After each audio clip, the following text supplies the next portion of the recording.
just our common sense, everyday perception of the Earth, it is flat as far as we can tell.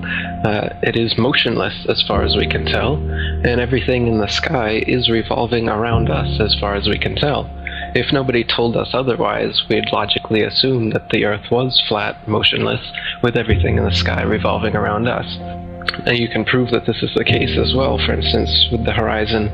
As you rise up, no matter how high you go on the top of Mount Everest, or if you go in a balloon higher and higher, we've gotten independent balloons have gone up with cameras, the horizon remains flat all the way around and rises to the eye of the camera all the way up, totally flat, and rises to the eye of the observer. So that's one proof. Now, if the Earth were a ball, no matter how big, the horizon is said to be the curvature of the ball. If you were to go to NASA, it's all fraud, it's all fake. Pretty much everything NASA puts out is fraudulent. There are no images of Earth from space. Put an end to this topic once and for all, turn the Hubble round and show us Earth in real time, but they will not do it. They can't do it. It doesn't exist. It literally doesn't exist.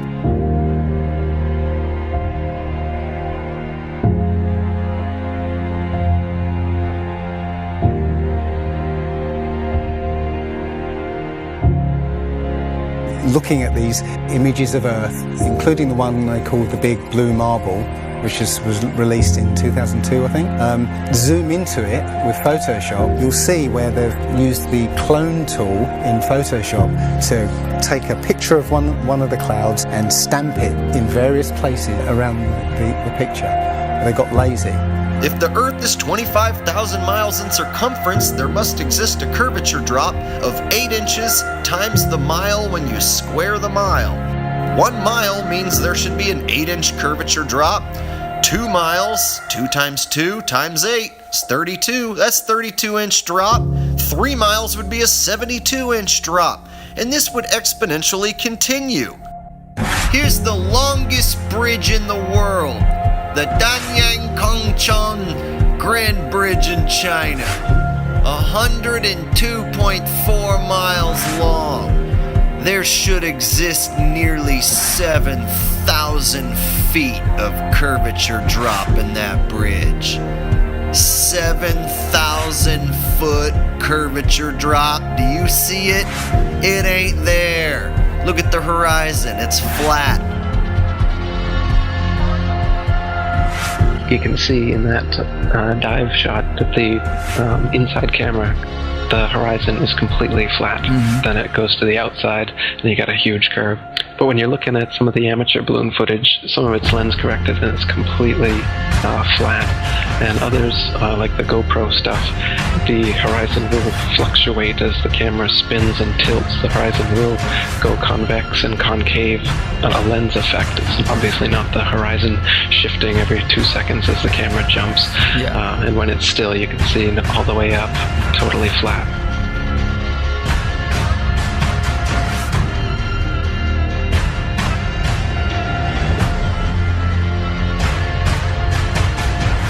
NASA is essentially Hollywood, and all the images that you think you've seen of a spinning ball Earth are faked. And all the amateur balloon and rocket footage that we've sent up there shows a flat horizon that rises all the way up. And that's impossible on a ball. Humans, for the most part, don't have a clue. They don't want one or need one either. They're happy. They think they have a good bead on things. Well, why the big secret? People are smart. They can handle it. The person is smart. People are dumb, panicky, dangerous animals, and you know it. 1,500 years ago, everybody knew the Earth was the center of the universe. 500 years ago, everybody knew the Earth was flat. Imagine what you'll know tomorrow.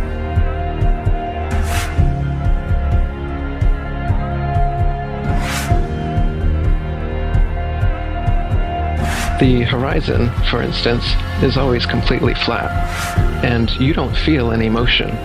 So if you were just born today and looked out, you wouldn't assume that you're standing on a spinning ball. You'd assume that you were on a flat, motionless plane. So to assume that we are on a spinning ball is actually contrary to our common sense and our everyday experience. And there's also experiments that have been done to test whether we're on a spinning ball or not.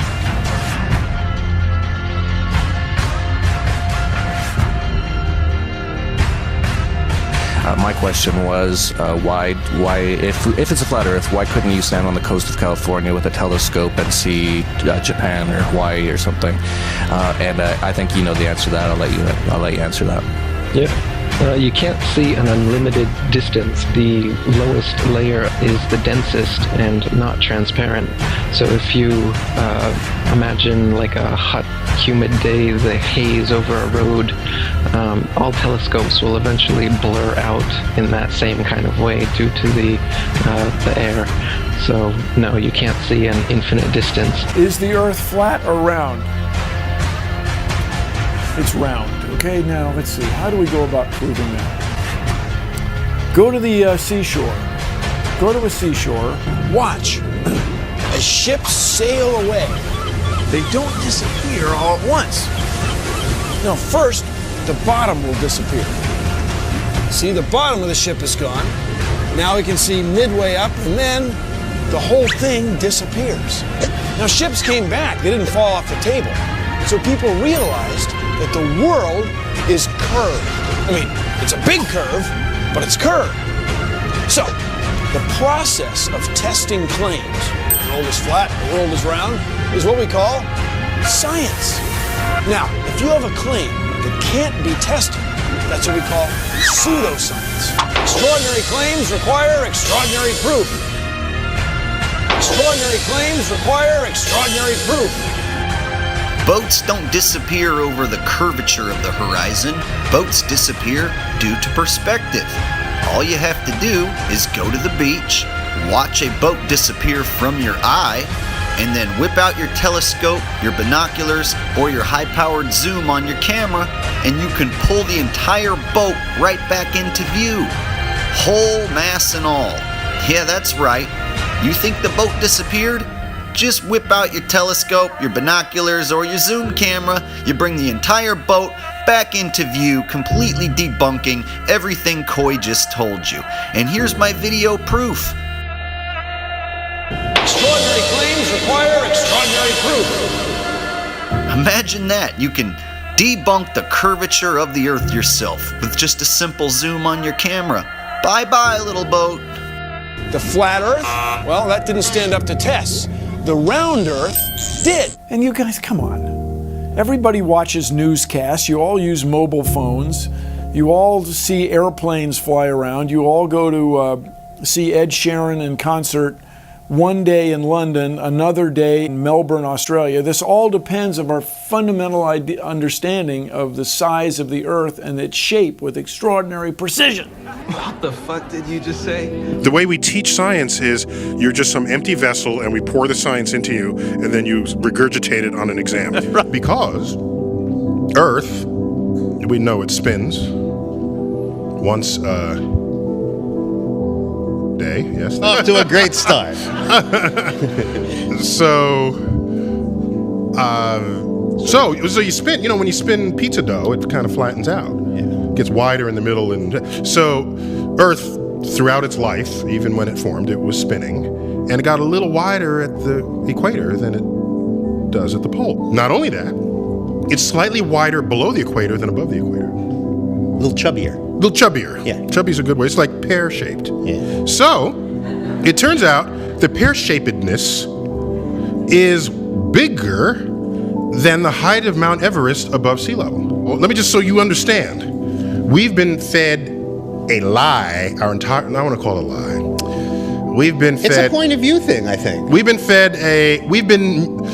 Earth has been misrepresented to us by science. Pear-shaped.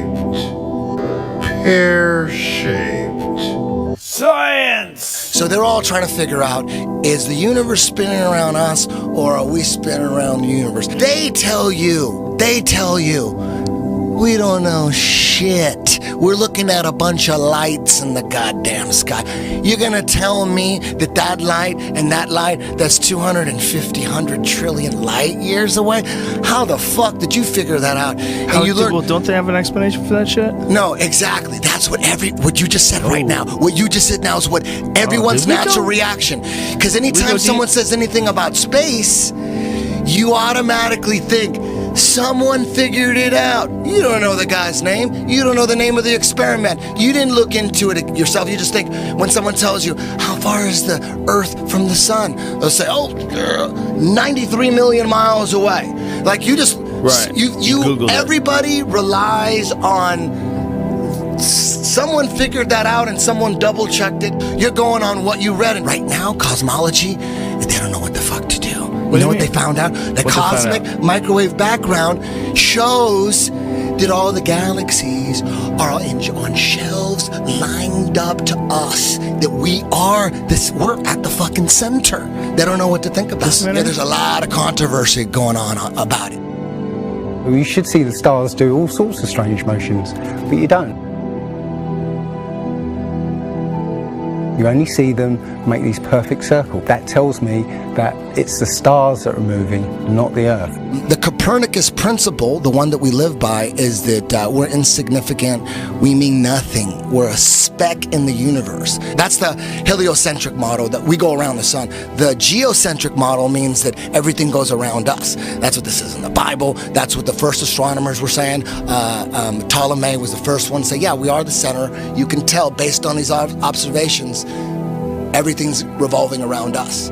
Earth is the center of the universe, and we stand still, and the universe spins around us. You know what? They've lied so much. NASA's lied so goddamn much that I don't believe shit I see. They've got that satellite image of that frozen moon. What's that frozen moon? Oh, let me see if that's CGI. Find that They got a picture of a frozen fucking moon. I guarantee you it's CGI. No way they could take a picture.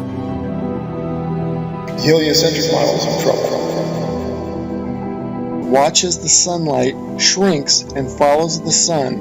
It's definitely a locally illuminating sun, not far away, not very big, and definitely not 93 million miles away.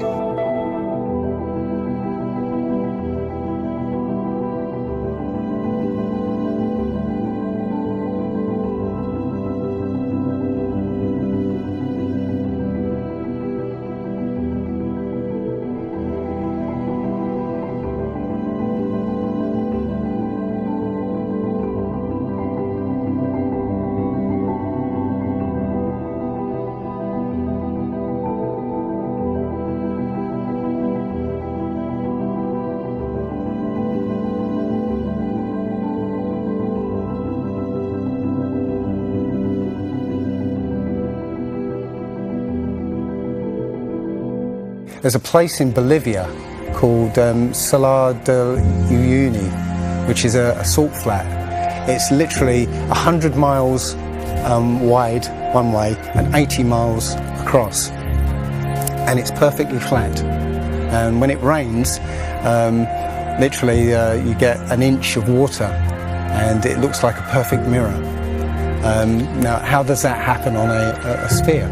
Yeah, it shows you that, if you're one end of this salt flat, you can see perfectly clearly the other end 100 miles away.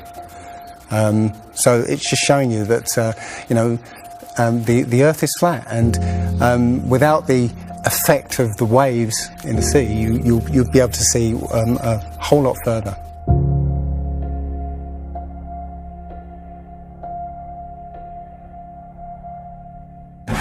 Took a picture across the Great Lakes from Michigan and was able to see, I believe it's Chicago, which he shouldn't have been able to see. And the television station basically said it was a mirage. I found this photo, Randmere State Park. This is from Joshua Nowicki, and what you're seeing here is a mirage. We typically would not be able to see this from the Lake Michigan shore. We talked about this last night. Conditions are right on the lake that we're actually seeing a mirage of the Chicago skyline. Warning, bullshit alert. very interesting here. Here's what's happening. This is a good example of a superior mirage. So Joshua was on the Lake Michigan shore. He was looking towards the west, and Chicago's beyond the horizon. Should not be able to see it. However, with the right conditions, we have an inversion. We have cold air near the cold lake water and some relatively warmer air above it. This will bend the image of that skyline back towards the viewer. And so typically we would not be able to see this. This image would be viewable from much, much higher in the sky. They always say it's a mirage, but for a mirage to happen, you have to have very specific atmospheric conditions. It's not a mirage, it's simply that you're looking across a plane.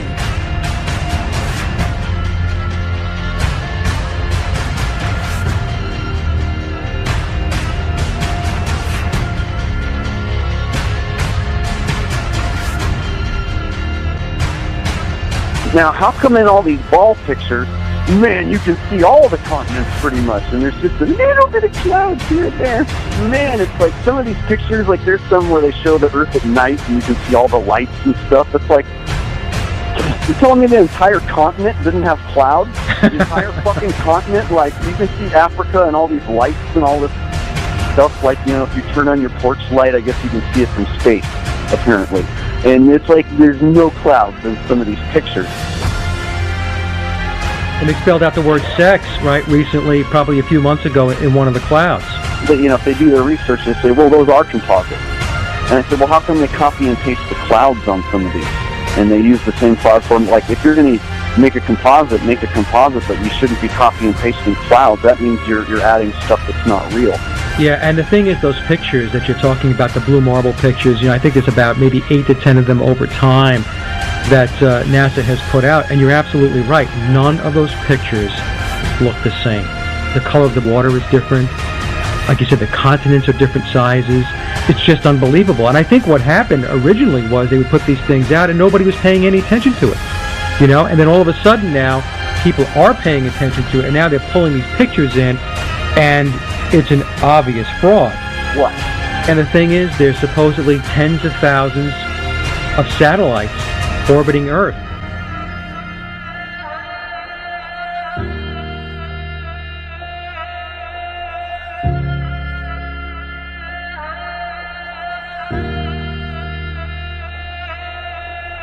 We can't get any close-ups of Earth. We can't get a view of Australia with the buildings upside down.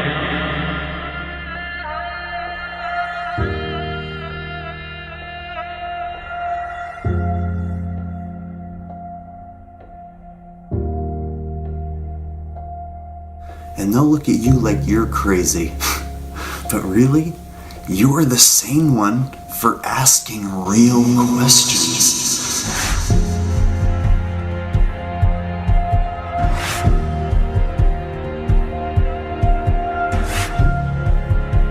They're the fucking idiots for just repeating school book bullshit. That's how it works. I was taught school book bullshit in public school, and somehow I was able to break free and free my mind. You know how I did it? I watched NASA rockets explode a bunch of times.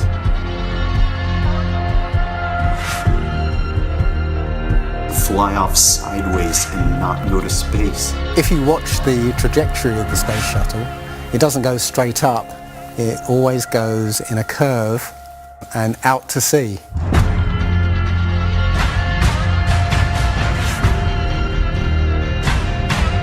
The point is, they actually go horizontal. The space shuttle goes horizontal. It never goes any further up. It goes horizontal, very, very low down in the atmosphere. It's still in the atmosphere while it's horizontal, so it never gets any higher. And it goes out of sight, not because it goes too high, because it goes too far downrange. And they have a plane that's mocked up to look like a space shuttle. It's a jet-powered aircraft. That's it. It's not a glider. It's an aircraft. And that's what they're fooling us, taking billions of dollars in and giving us images and fake planes for that 10 billion, however many billions of dollars it is. What goes up must come down. And literally, we have not ever seen anything that has ever gone up and not come down.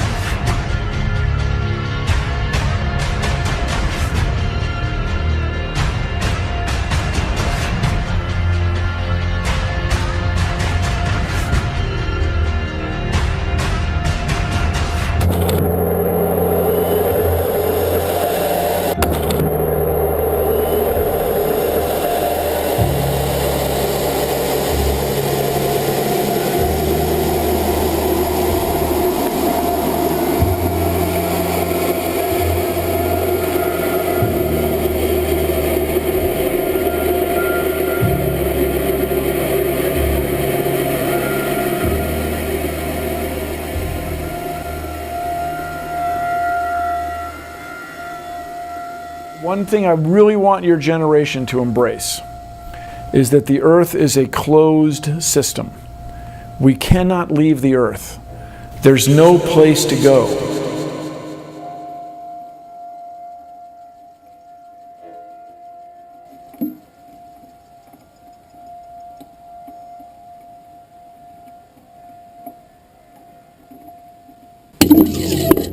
Rockets don't have brakes.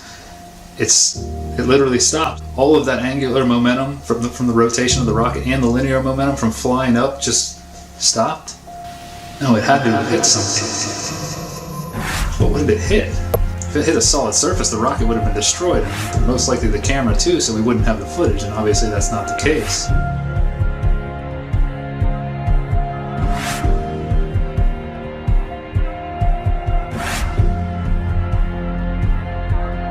Kicks and deals.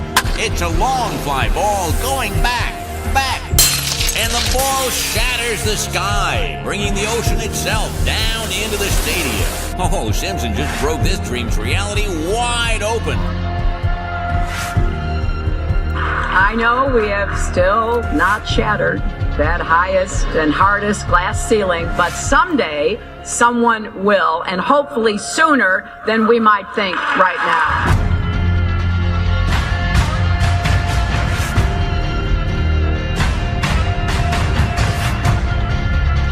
There's no place to go. Although we weren't able to shatter that highest, hardest glass ceiling this time, thanks to you, it's got about 18 million cracks in it. And it may be hard to see tonight, but we are all standing under a glass ceiling right now. People figured out that we were an enclosed system. The more advanced we got, it would be the biggest thought on our minds. That's all we care about. You could make a wildlife preserve 1,000 miles square. All people, all human beings would do is just be knocking on the fence constantly, going, why is this fence here? Who built the fence? Why are we in here? And so on and so on. Why do you think that Truman has never come close to discovering the true nature of his world until now? We accept the reality of the world with which we're presented.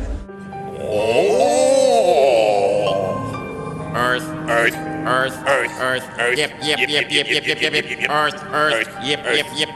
Yep. Oh. Earth. If you start here and you go around long enough in the same direction, you wind up in the place you started from. Yes, Thomas. Why don't we fall off when we walk underneath, Miss Sarah? Because of a force called gravity. What does gravity look like? Gravity is something we can't see, but we know it's a great invisible force that keeps us all here on Earth. It's a natural force that keeps us all from flying off into space. We were always told that the world is flat. You were told right. Don't listen to her. I've been patient with you, Sarah. Lord knows I've been patient, but now your words have revealed you. The law of gravity was discovered by Sir Isaac Newton in 1687. That's almost 200 years ago, Uncle Evan. But there is only one law. The law of God. What is gravity? You have no idea. Okay, next question. Wow. No, here's the difference. We can describe gravity. Okay. We can say what it does to other things. We can measure it, predict with it. But when you start asking, like, what it is, I don't know. Einstein, in an Einsteinian answer, we would say gravity is the curvature of space and time. And objects will follow the curvature of space-time, and we interpret that as a force of gravity. That's probably the best answer I can give to a what is gravity question, or why is there gravity. That's the best I can do there. I think that's a good start.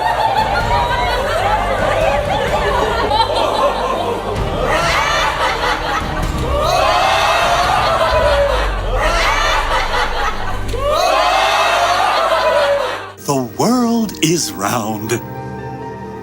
What? You know how everybody believes the world is flat, like a pancake? Well, they're all wrong. The world is actually round, like an orange. The world is an orange. And? And? Well, that's it. It's a great idea. It's one of my best ones. Yeah, but what kind of orange? Is it a navel or a juicer? What? Look, just sleep on it. In the morning, the idea will come to you again, and you won't even remember where you got it. Get it? Got it. Good. I must say, I really thought you'd catch on to this a little quicker, Copernicus. What? My name's not Copernicus. I'm Charlene Sinclair. You're not Copernicus? This isn't 16th century Poland? Oh boy, I screwed up. How do you brainwash? You repeat the same thing over and over again. You know, if somebody's resisting the concept, if you keep fucking repeating it, they'll incorporate it in their brain. Since you were a kid, you've seen this image. But you've never seen it from that point of view. But your brain has three-dimensionalized. Oh yeah, that's the Earth. How? Through repetition. Well, let's just all get on our hands and knees and wait for a scientist or an astronaut to come along, or Neil deGrasse Tyson to come along and bestow upon us their knowledge. Now, as you can see, this is the evolution meter, and I've put God, the creator of everything, on the right side, and evolution on the left. I won't change my mind, because I don't have to, because I'm an American. I'm dug in, and I'll never change. Mac, look, you're wasting our time. You're not going to get us to not believe in evolution. And why is that? Because the smartest scientists in the entire world all agree that it's real. I'm glad you brought that up. Mr. Reynolds, these were all the smartest scientists. Only problem is, they kept being wrong! Oh, this is insane, you fool! I'm a fool because I have more faith in the saints that wrote the Bible? Yeah, because you just read the words of a bunch of guys that you never met, and you just take it on faith that everything they wrote was true.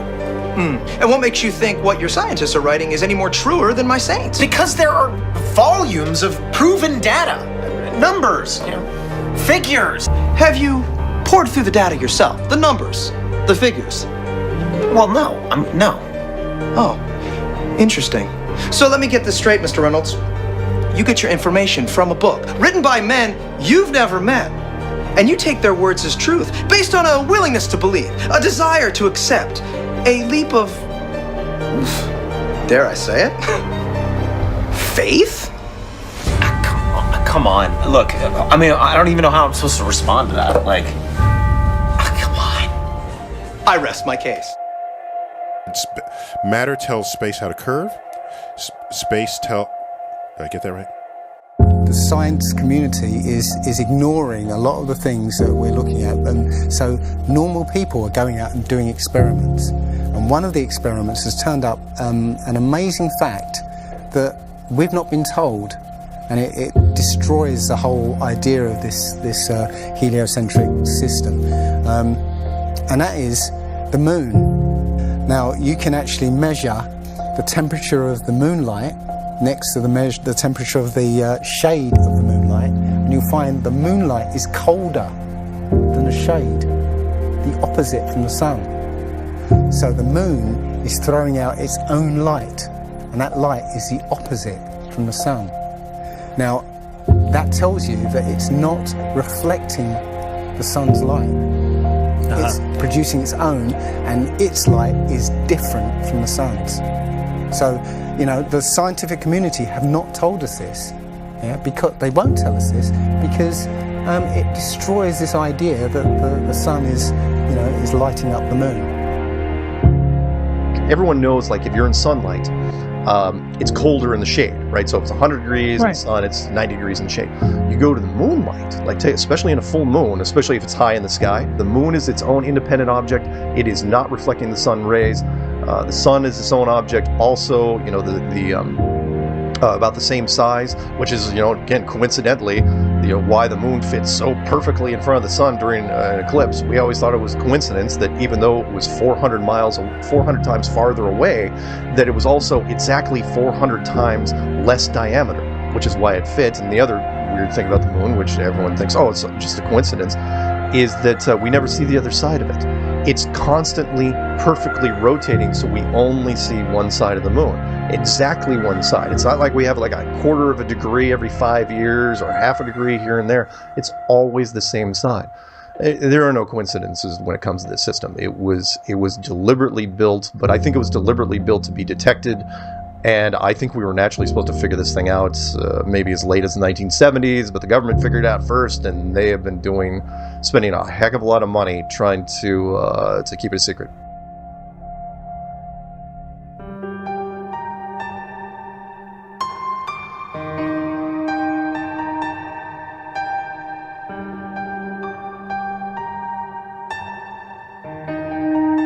When I look at the people who signed the Antarctic Treaty, and all the nations that were down there doing whatever they were doing signed a treaty, and I believe it was 1958 or somewhere thereabouts, saying, nope, nobody can stake a claim to Antarctica, and if you're going to go down there, you can only go down there for scientific reasons under carefully restricted guidance, but it's not a free-for-all. Nobody can just, hey, I'm going to go check out Antarctica and do a high jump of my own. No, can't do it. It's the only treaty that's all these countries have signed and never broken and completely agreed on. It's the only one. What treaty is there that everybody's agreed on? We're being kept away from it for a reason. They have some scientific bases there, and literally it's controlled by the military because they don't want you finding out what's beyond. During 3 voyages lasting 3 years and 8 days, Captain Cook and crew sailed a total of 60,000 miles along the Antarctic coastline, never once finding an inlet or path through or beyond the massive glacial wall. So the other question is, well, how come ships don't go off the sea if it's flat? How come ships don't fall off the edge? Well, here's why you don't fall off the edge. There's a 200 to 300 foot high wall that is the border that Scripture says is keeping everything in. Nothing's going past that. Because they don't want you finding out what's beyond.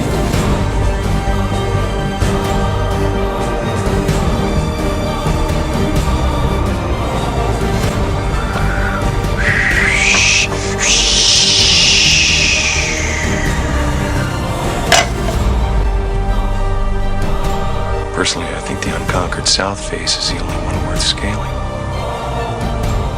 It's a 20,000 foot sheer wall of ice. But that's never stopped me before. Risk? Of course I'm aware of the risks. Thank you for your concern. Here's the picture of the Earth from space. There it is. Since you were a kid, you've seen this image. But you've never seen it from that point of view. You've never seen that with your eyes from that scale of a model, that point of view, from outside of the planet's surface. Well, here's the first image that sold the whole thing.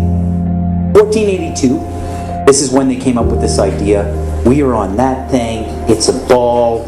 Hey, we should go to the North and the South Pole. We didn't do it yet. It's a fucking ball.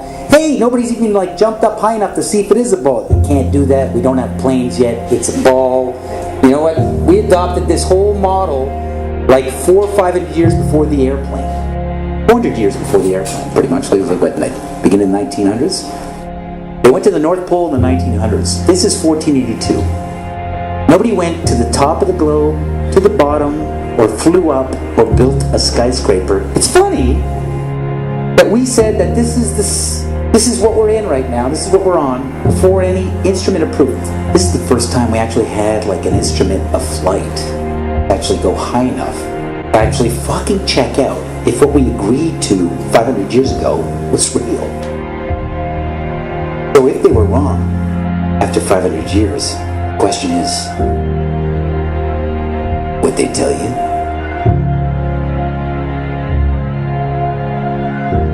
Newtonian physics, why objects move on a ball spinning 1,000 miles an hour while it's going 26,000 miles around the sun.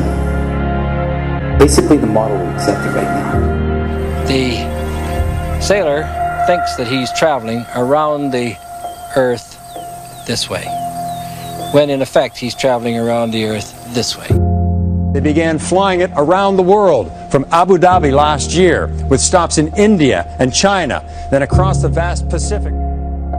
Does running around your neighborhood prove that the neighborhood is round? I was an airline pilot for Delta for 26 years. A pilot's primary flight instrument is his artificial horizon, which he has to be maintained level to keep from climbing and descending.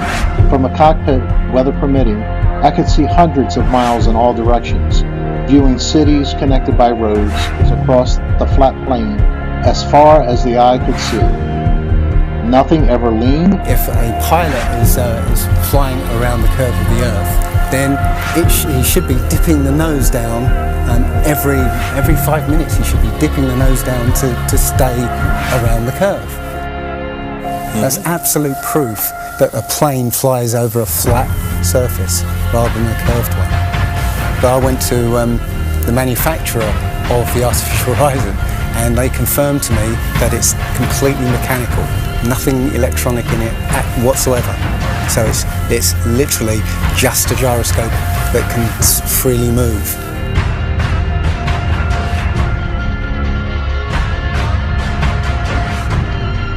That right there is proof to me that planes fly over a plane.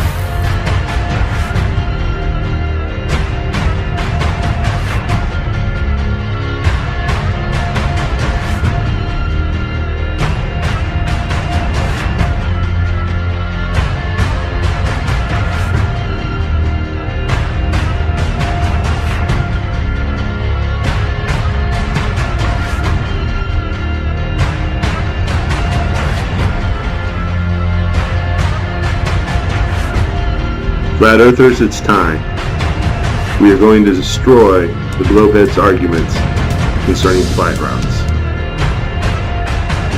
When you go onto the plane tracking software, you'll see hundreds and hundreds of flights over the northern hemisphere, and you can track those flights from beginning to end.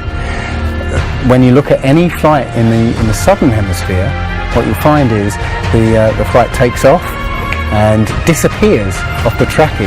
And that only leaves why. Why have they done this? What's the point of this grand deception? I think Eric Dubay explains it best. People are always asking, why do they do this? Other than the obvious profit margin motive, NASA being the biggest black budget black hole in existence, sucking in over $30 billion taxpayer money for the fake moon landings alone. Nowadays, hundreds of billions of dollars, and not just NASA, but RASA and all the other fake space organizations around the world giving CGI images for hundreds of billions of dollars. You want to put something in context. If you want to do something with $3.5 trillion, you can do whatever you want. Whatever you judge to be important to the profile of the nation that you are trying to build and to sustain. So by surreptitiously indoctrinating us into their scientific materialist sun worship, not only do we lose faith in anything beyond the material, we gain absolute faith in materiality, superficiality, status, selfishness, hedonism, and consumerism. If there's no God and everyone's just an accident, then all that really matters is me, me, me. So they've turned Madonna, the mother of God, into the material girl living in a material world. It's all about making us feel nothing, so that we can be used. If everybody realised how special we all are, how unique every single life is, then this whole world would change overnight. We wouldn't allow ourselves to be used by this cabal. I start from the supposition that the world is topsy-turvy, that things are all wrong, that the wrong people are in jail, and the wrong people are out of jail. that the wrong people are in power, that the wealth is distributed in this country and the world in such a way as not simply to require small reform, but to require a drastic reallocation of wealth. All we have to do is think about the state of the world today and realize that things are all upside down.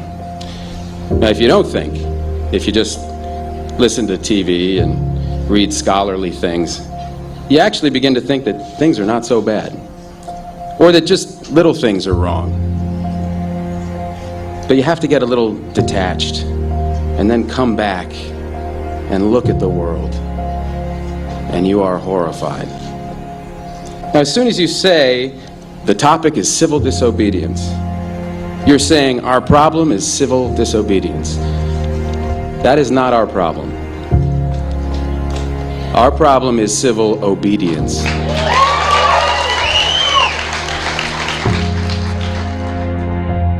I think all our society is run by insane people for insane objectives. You know, and I think that's what I sussed when I was 16 and 12 way down the line, but I expressed it differently all through my life. It's the same thing I'm expressing all the time, but now I can put it into that sentence that I think we're being run by maniacs for maniacal ends, you know. If anybody can put on paper what our government and the American government, etc., and the Russian, Chinese, what they are actually trying to do, you know, and what they think they're doing, I'd be very pleased to know what they think they're doing. I think they're all insane, you know, but I'm liable to be put away as insane for expressing that. You know, that's what's insane about it.